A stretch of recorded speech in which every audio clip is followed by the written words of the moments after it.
Welcome to This Explainer. I'm going to be stepping into the role of your corporate trainer today, and we're going to walk through a really actionable, step-by-step blueprint. Look, we are going to learn exactly how you can track your team's outputs and ensure rock-solid accountability without ever crossing the line into micromanagement. Our ultimate goal here? Moving your team completely away from a culture of surveillance and into an empowering culture of dashboard-driven visibility. Okay, let's just dive right in by acknowledging a massive, massive problem. Micromanagement costs U.S. companies an estimated $398 billion every single year. Yep, that's billion with a B. To put that into perspective, this huge financial drain comes directly from avoidable turnover and lost productivity. Because when employees feel like someone is constantly looking over their shoulder, they completely disengage. Actually, it's wild. A staggering 60% of employees cite micromanagement as one of the very top reasons for just quitting their jobs outright. And honestly, even worse than the turnover is the hidden daily cost. Research actually shows that every single time a manager interrupts an employee just to ask for, a quick status update, it costs that worker up to 23 minutes of refocus time. Think about that for a second. You might think you're just popping in for a 2-minute chat, but you are literally derailing their deep focus for almost half an hour. It's a huge productivity killer. And that brings us to the core issue we really have to fix. It's all about what we are actually tracking. On one hand, we have tracking behavior. We're talking things like logging active working hours, counting keystrokes, randomly taking screenshots, or monitoring when someone is sitting at their desk. Guys, this is just surveillance, plain and simple. We need to stop doing this immediately. Instead, we've got to shift our entire focus to tracking actual outputs. This means measuring what employees are actually achieving in the real world. Things like task completion rates, hitting project milestones, and actual response times. So how do we fix this? Well, our training syllabus today is going to follow these chronological steps. Number 1, the micromanagement trap. Number 2, step 1, the mindset shift. 3, step 2, define output metrics. 4, step 3, implement visibility dashboards. And 5, step 4, manage through data. All right, let's jump straight into step 1, the mindset shift, moving from surveillance to psychological ownership. Look, before we even touch any software or new tools, we have to completely change how we think about accountability. And the absolute core of this shift is understanding this. Visibility should empower, not police. It's so true, right? If your employees perceive your monitoring tools as just some surveillance system designed to catch them doing something wrong, boom, it immediately triggers distrust and total disengagement. But if that visibility is completely transparent and it's explicitly designed to help them identify blockers and actually succeed, well, that builds immense trust. At the end of the day, it's all about your intent. So, the really crucial point here is understanding exactly how trust and results interact.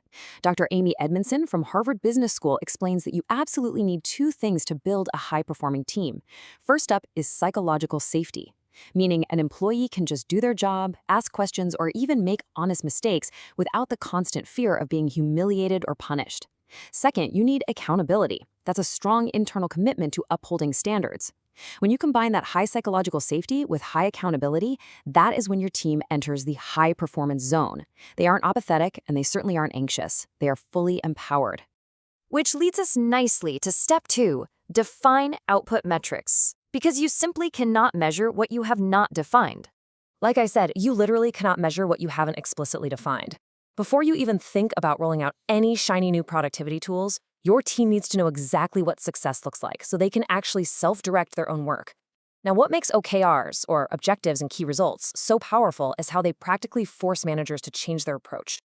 Instead of tracking daily working hours or bothering people by asking, "Hey, how busy are you today?" OKRs force you to step back and ask, "Did we hit our key results this quarter?" It beautifully pairs an aspirational goal with very specific, highly measurable outcomes. Honestly, this is the ultimate tool for shifting your culture from tracking busy work to tracking actual, tangible value. So, how do we get this going? To actually implement this outcome-based monitoring, you're going to want to follow these exact steps. First, define 3 to 5 crystal clear goals per employee or per team every single quarter. Second, assign specific, highly measurable key results to every single one of those goals. Third, put them all into a shared project management tool where everyone can see them. And finally, review them asynchronously. That means having weekly or bi-weekly check-ins rather than interrupting them every single day. Most importantly here, Give your employees the agency to decide exactly how they achieve those results on their own terms. Moving right along to step 3, implement visibility dashboards. We're talking about replacing meetings with structured async communication. Okay, we really have to address the elephant in the room here. The average employee wastes about 11.3 hours every single week in meetings. And let's be honest, most of those are just verbal status updates that absolutely could have been an email. We have got to replace those vocal check-ins with highly visible dashboards. When you're selecting your project management tool to replace these meetings, tools like Backlog or Employee, it absolutely must empower the team. You really want to focus heavily on visible, employee-facing transparency. Get this, the data actually shows that 72% of employees totally accept productivity monitoring when it's transparent and they have access to their own data. They actually want to see their own progress. The tool should also give you automated reporting so you aren't constantly nagging them for updates, plus customizable alerts that flag workflow bottlenecks, rather than pointing out individual behavioral quirks. And this perfectly sets up the old trust but verify framework that we see so often. The idea is simple. You hire smart people, and you trust their autonomy and their expertise to just get the job done. But, you don't just close your eyes and hope for the best either. You use your software dashboards to independently verify that progress. It's really the best of both worlds. It totally removes the friction and annoyance of micromanagement while keeping that extremely important safety net of accountability. And that brings us to our final step, step 4, manage through data, using insights to remove bottlenecks. Okay, so you've got the right mindset, your metrics are clearly defined, and your fancy new dashboard is live.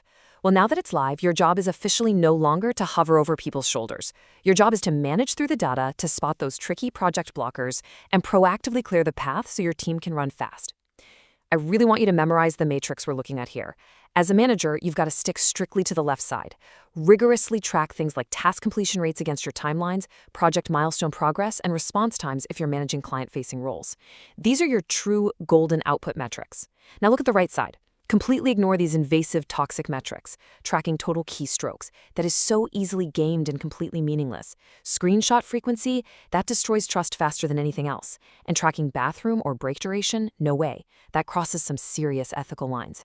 And honestly, we absolutely cannot ignore the ethical and legal dimensions here.